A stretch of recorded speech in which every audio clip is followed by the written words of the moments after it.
Priscilla Dlowski, bonjour. Bonjour. On est très heureux avec Le Vent se lève de vous recevoir aujourd'hui dans un cadre un peu particulier puisqu'on est au Parlement européen pour parler notamment du lien entre le mouvement des Gilets jaunes et la question européenne, la question de l'Union européenne. La première question que je voudrais aborder avec vous, d'ailleurs on ne vous présente plus, je me suis même passé de présentation, vous êtes une des figures historiques du mouvement des Gilets jaunes puisque c'est vous qui avez lancé la pétition contre l'augmentation du prix des carburants et vous avez ensuite lancé une autre pétition pour le RIC, le référendum d'initiative citoyenne. Le mouvement des Gilets jaunes, il s'est principalement concentré sur la politique du gouvernement et la figure d'Emmanuel Macron. Est-ce que c'est pas un peu contradictoire avec la critique qui lui est souvent opposée de n'être qu'une marionnette de Bruxelles? Et pensez-vous que l'influence des institutions européennes, de manière générale, soit un peu un angle mort du mouvement des Gilets jaunes? Alors, c'est pas beaucoup entendu ni vu au niveau des médias nationaux, mais lorsque les Gilets jaunes organisent des débats, des assemblées où chacun peut échanger avec l'autre, on a pas mal la question de l'Europe qui revient sur la table. En deux points principaux, c'est est-ce qu'il nous faudra sortir de l'Europe pour que les choses s'améliorent? Et la deuxième question, c'est comment on peut faire pour essayer de faire passer des mesures sans que l'Europe ait constamment son mot à dire? Voilà, pour ceux qui veulent, on a ceux qui veulent sortir, ceux qui ne veulent pas sortir, mais qui veulent trouver des solutions pour améliorer les choses. Oui, donc ce que vous nous dites, c'est qu'en réalité, la question européenne est une question importante dans la mobilisation et dans les réunions des Gilets jaunes, mais ce n'est pas forcément une question qui est portée médiatiquement. Voilà, c'est pas forcément porté médiatiquement et c'est pas non plus le cœur des sujets de revendication portés par les Gilets jaunes. Un des cœurs de votre revendication, c'est évidemment le référendum d'initiative citoyenne que vous souhaitez total et en toute matière. On voit assez bien comment un référendum d'initiative citoyenne pourrait facilement s'opposer au traité européen. Dans ce cas-là, qu'est-ce qu'il faudrait faire ?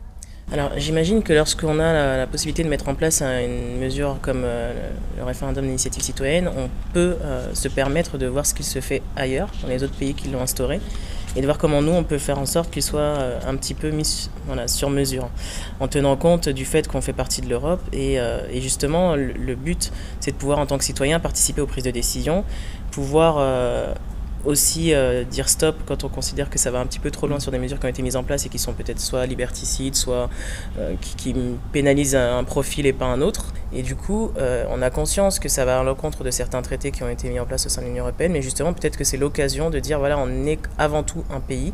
On fait partie d'une communauté, mais on est avant tout un pays et on a le droit de participer à ce qui pourrait améliorer la qualité de vie des uns et des autres. Donc pour vous, l'échelle de communauté qui prime, c'est l'échelle nationale? Oui, pour moi, c'est l'échelle nationale. On est d'abord même en tant qu'individu, on est d'abord un individu avant de faire partie d'un groupe. Donc là, c'est la même chose.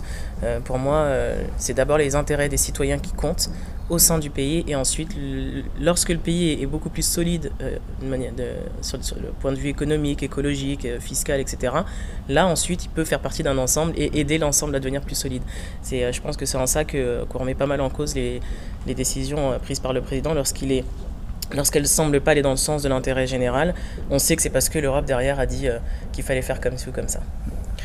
Il y aurait aussi une autre solution qui serait l'instauration d'un RIC à une plus grande échelle, à une échelle européenne. Il y a quelque chose de vaguement similaire qui a déjà été tenté qui s'appelle l'ICE, c'est l'initiative citoyenne européenne, qui est censé permettre aux citoyens européens de se saisir de n'importe quelle question. En réalité, ça fonctionne très mal puisque la Commission européenne passe derrière, il y a des conditions très strictes. Est-ce que vous pensez que ce serait souhaitable ou qu'il faut se contenter d'un RIC à l'échelle nationale? Alors je pense que de toute façon, si on a la possibilité de donner un droit à un citoyen dans son pays et qu'il fait partie d'une communauté, pourquoi pas justement élargir ce droit-là? En l'occurrence, il faut déjà que ça fonctionne au sein du pays. En France, en l'occurrence, on a le RIP, le référendum d'initiative partagée, qui est à l'initiative des parlementaires, avec 10% des électeurs dont la vie ne compte pas non plus réellement, mais du coup, ça n'a jamais non plus été utilisé. Donc si on n'utilise pas nos propres outils démocratiques déjà au sein du pays, c'est très ambitieux de vouloir les utiliser à une plus grande échelle.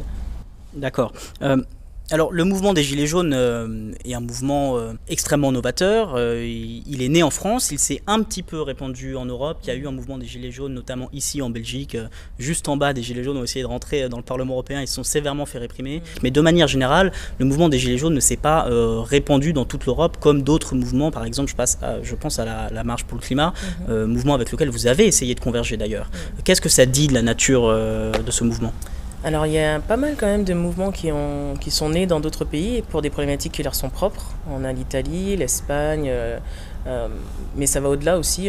Et justement, on se rend compte que le mouvement des Gilets jaunes a donné un petit peu un élan à peut-être des mouvements qui étaient déjà naissants dans d'autres pays, où ils se sont dit oui, effectivement, nous aussi on a des revendications portées depuis un certain nombre d'années, nous aussi on n'est pas entendu sur tel et tel sujet, et pourquoi pas se saisir de la question un peu générale de dire voilà, on est tous concernés par des injustices fiscales, ça, que ce soit même à l'échelle de l'Europe, on peut se retrouver là-dedans, on est concerné par le questionnement du climat, ça on est vraiment tous concernés, donc je pense qu'on se retrouve autour de grandes questions, de grands enjeux, et même si les mouvements ne prennent pas une aussi grande ampleur dans d'autres pays, je pense qu'ils sont quand même nés autour de ces grandes questions qui nous concernent tous. Oui, pour vous c'était aussi une source d'inspiration. Et sur la question du climat justement, vous allez participer à une conférence sur la question du lien entre la question climatique et la question des gilets jaunes. Est-ce qu'il y a une différence entre la fin de mois et la fin du monde?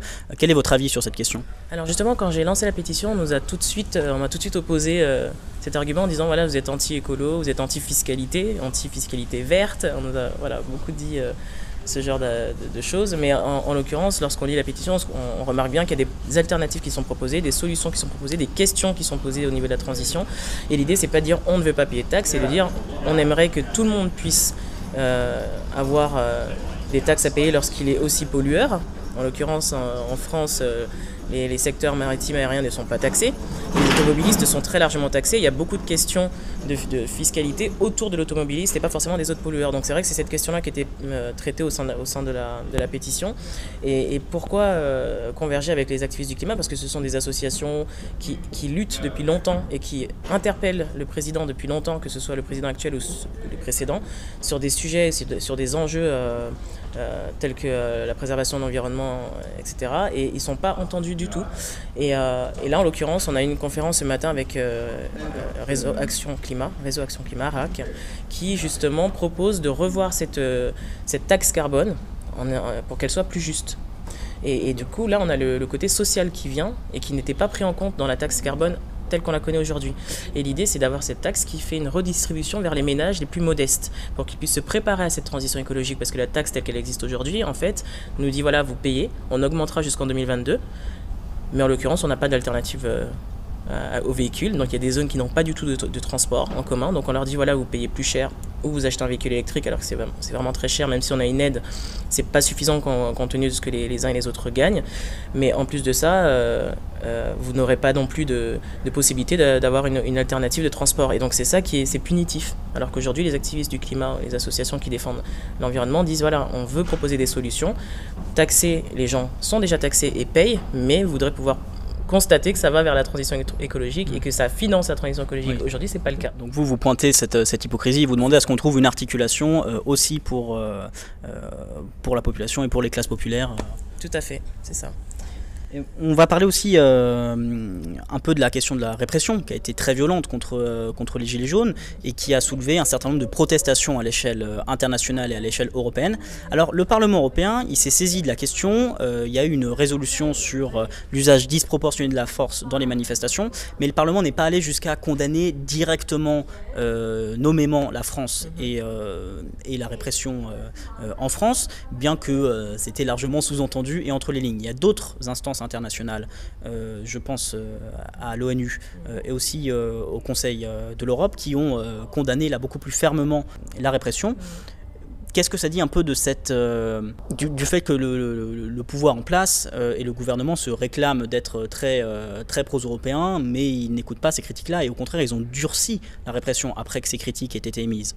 Oui, c'est ça qui est assez étonnant, c'est que je pense qu'on écoute les conseils de l'Europe entre guillemets quand ça arrange. Parce que là, en l'occurrence, c'est vrai qu'il y a beaucoup de mises en garde au sujet de l'usage du LBD. Et Amnesty International aussi avait donné une alerte là-dessus. Et effectivement, ça a été durci davantage avec la loi anti-casseurs qui avait été adoptée. D'ailleurs, le Conseil constitutionnel aujourd'hui a censuré un des articles qui justement limitait notre droit à circuler et à manifester librement, ce qui démontre quand même il y a peut-être un début de prise de conscience sur le côté assez anormal de la chose et assez exceptionnel, parce que en l'occurrence on oublie que les gens sont descendus dans les rues avant tout pour réclamer plus de pouvoir d'achat, plus de justice fiscale, sociale et climatique, et que il n'est absolument pas normal qu'il y ait un tel usage de la force, au niveau du maintien de l'ordre. On peut se poser des questions à savoir est-ce que c'est une stratégie politique pour étouffer le mouvement.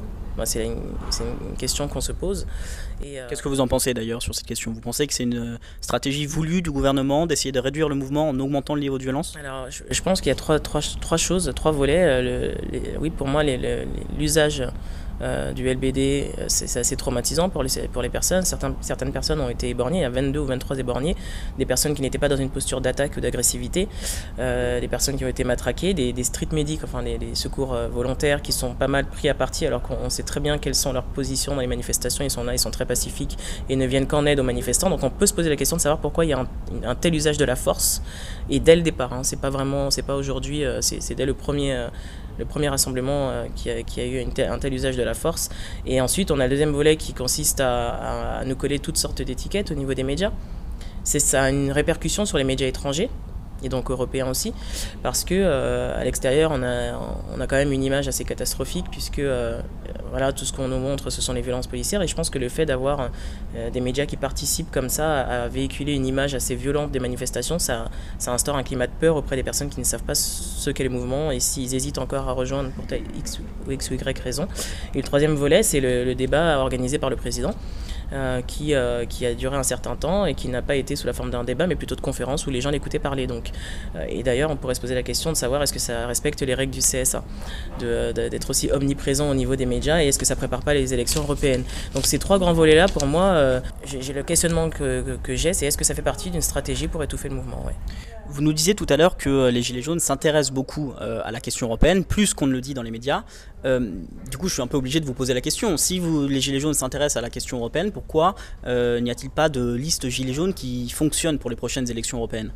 Alors il y a des Gilets jaunes qui ont essayé d'aller justement de constituer une liste pour les européennes, et ça n'a pas été très bien accueilli au sein du mouvement, pour la simple et bonne raison que ça a été peut-être vu comme des personnes qui étaient certainement opportunistes, qui peut-être utilisaient un petit peu l'image du mouvement pour servir des intérêts personnels. Ça a été les premières remarques.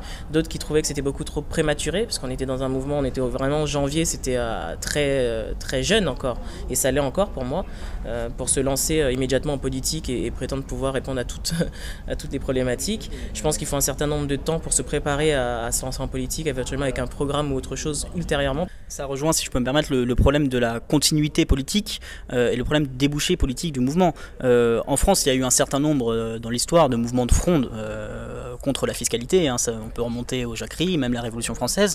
Les mouvements qui ont réussi, entre guillemets, sont des mouvements qui ont trouvé une certaine forme de débouché politique, avec évidemment la Révolution française est l'exemple le plus criant. Quel débouché politique du coup ?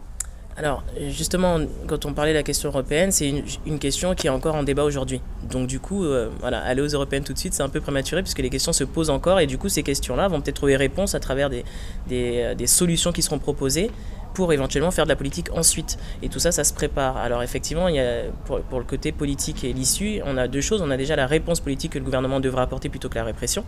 Donc il y a une forte attente là-dessus aussi. L'idée, c'est pas de dire on veut créer un parti Gilets jaunes, c'est de dire on conteste tous ensemble sur des sujets, on dénonce des choses, on est plutôt des milliers de lanceurs d'alerte, et on attend en face une réponse politique et une vraie réponse engageante et forte. À côté de ça, vous avez des personnes qui vraiment se préparent et se structurent pour aller en politique plus tard, parce qu'ils ont conscience aussi, je pense, qu'il faut se préparer. C'est une démarche que vous soutenez ou... Alors moi, j'attends de voir ce que ça va proposer. Il ne suffit pas de dire on va aller en politique pour pouvoir prétendre pouvoir ensuite aller directement au municipal ou aux européennes ou présidentielles, mais je pense qu'il faut voir qu'est-ce que ces personnes proposeront, voir si on s'y retrouve. Pour ma part, j'attends de voir si je m'y retrouve, parce que voilà, moi je vote en général blanc, parce que je ne me retrouve pas dans les offres qui sont proposées de programmes politiques, et je suis curieux. C'est donc qu'il manque une offre. Voilà, je pense qu'il manque quelque chose aujourd'hui, et là, entre guillemets, on peut peut-être dire que c'est une chance aujourd'hui de pouvoir avoir ce mouvement qui met en lumière tous ces dysfonctionnements et de pouvoir proposer quelque chose en face de plus adapté. Mais vous pensez que le mouvement des Gilets jaunes, il remplit ce rôle d'influencer les partis politiques en place suffisamment pour vous, par exemple, vous motiver à aller voter pour un parti politique, ou du coup il va falloir créer quelque chose ? Je pense qu'il y a possibilité de créer quelque chose de nouveau, ou alors d'améliorer ce qui existe déjà. Donc voyons ce qui va se faire pour les présidentielles. Vous interdisez aucune option, mais est-ce que vous avez quelque chose dans la tête? C'est ça qu'on veut savoir. Non, moi j'ai pas précisément quelque chose dans la tête. Moi je préfère plutôt essayer de voir ce qui va se profiler. J'ai de fortes attentes par rapport aux mesures qui seraient prononcées, parce qu'on a eu une plateforme qui a été lancée par les Gilets jaunes qui s'appelle Le Vrai Débat, où il y a eu pas mal de propositions avec 3 gros thèmes qui sont apparus, justice fiscale et sociale, la transition écologique, la démocratie. Mais effectivement, avec le débat national qui a été mis en place derrière, j'imagine pas que derrière on puisse pas, après 3 mois de débat, ne pas prononcer de vraies mesures. Et à partir de là, je pense que les différents partis ou ceux qui veulent se lancer en politique pourront éventuellement faire un bilan et de se dire voilà ce qu'on peut faire pour améliorer les choses. Moi personnellement, je ne compte pas créer un parti ou me lancer dans les européennes. D'accord, mais donc ce que vous voyez, c'est de proposer une base programmatique que des partis politiques nouveaux ou actuels pourraient reprendre. Effectivement, ils pourraient tout à fait se nourrir de ce qui se passe actuellement, et je pense que là on ne peut pas, je pense, avancer dans l'avenir sans se tenir compte de ce qui se passe aujourd'hui. Ce ne serait pas du tout signe de bonnes compétences. Les élections européennes, c'est maintenant, c'est dans très peu de temps. C'est maintenant, on verra bien ce qui va se passer. Un des aspects importants du mouvement, c'est le fait qu'au début du mouvement, en tout cas dans la façon dont c'est raconté, la base sociale était très large. C'est-à-dire que c'était un mouvement extrêmement soutenu par des catégories très différentes de la population. Et on s'accordera certainement à dire que c'était la grande force du mouvement des Gilets jaunes. Comment vous voulez faire en sorte que cet appui large de différentes bases sociales perdure dans le long terme? Alors ça dépend ce qu'on appelle long terme. Là c'est déjà assez, on est déjà un certain temps, et c'est vrai que c'est très dur parce qu'on est vraiment dans une guerre de communication constante. C'est assez prenant, ça prend beaucoup d'énergie à beaucoup de monde. Il y a beaucoup d'initiatives qui sont mises en place et qui visent à mettre en face des profils qui n'ont pas l'habitude de se côtoyer pour soit débattre, soit échanger, soit proposer des solutions. Les partis qui vont bientôt se créer, par exemple, ce sont des profils qui n'ont pas l'habitude de travailler ensemble. Donc peut-être que ça peut proposer quelque chose d'intéressant. Cette année, ça va être un tournant, je pense, dans la vie politique française, parce que là, il y a une vraie volonté de remettre en cause le système de représentativité tel qu'il existe. Donc je pense qu'il y a une vraie question en ce moment qui se joue et qui se pose, et qui a un vrai enjeu là-dessus. Vous pensez que la question de long terme qui va rester dans le débat, c'est la question de l'échec du modèle représentatif et de son renouvellement? C'est ça. Moi je pense que la grande question, c'est la démocratie participative, qui n'avait pas du tout sa place jusqu'à maintenant. Je pense que c'est vraiment un sujet où vraiment beaucoup de gens tiennent à ce que ça puisse à l'avenir être au cœur des débats, parce que on se rend compte qu'effectivement il y a des mesures qui sont prononcées qui ne sont pas adaptées à la réalité du terrain, et qu'il y a un besoin de construire collectivement les choses. Et ça, je pense que ça va rester, pas sous la forme de manifestations pour le contester de cette manière-là, mais je pense qu'il y a c'est même pas je pense, c'est qu'il y a des initiatives qui sont mises en place pour que ça perdure. Bientôt, il y aura une assemblée citoyenne qui sera annoncée, qui sera lancée, parce qu'il y a cette volonté-là de participer activement et dans la durée. Et pareil, pour les sujets tels que la représentativité, c'est pareil, il y a une vraie volonté, en tout cas, de mettre ce sujet-là sur la table. Alors, est-ce qu'il y aura vraiment des réformes là, sur le court ou moyen terme, j'en doute, mais en tout cas, c'est une question qui revient très souvent. Vous n'avez pas peur de créer un vide politique en détruisant un petit peu, ou en tout cas en participant à affaiblir la légitimité du système représentatif, sans proposer immédiatement d'alternatives politiques? Alors justement, ça se construit. En fait, c'est vrai qu'on attend beaucoup de choses du mouvement des Gilets jaunes, et on oublie que c'est né en novembre. Donc pour un mouvement qui est né en novembre, je trouve qu'on a fait vraiment beaucoup de chemin, dans la difficulté parce que beaucoup de répression, dans la difficulté parce que beaucoup d'étiquettes à coller sur le mouvement pour essayer de diviser un petit peu tout ça. Mais faut pas oublier que c'est jeune. Très bien, merci beaucoup Madame Ludowski d'avoir répondu à mes questions. On était très heureux de vous recevoir pour Le Vent se lève ici au Parlement européen. Merci.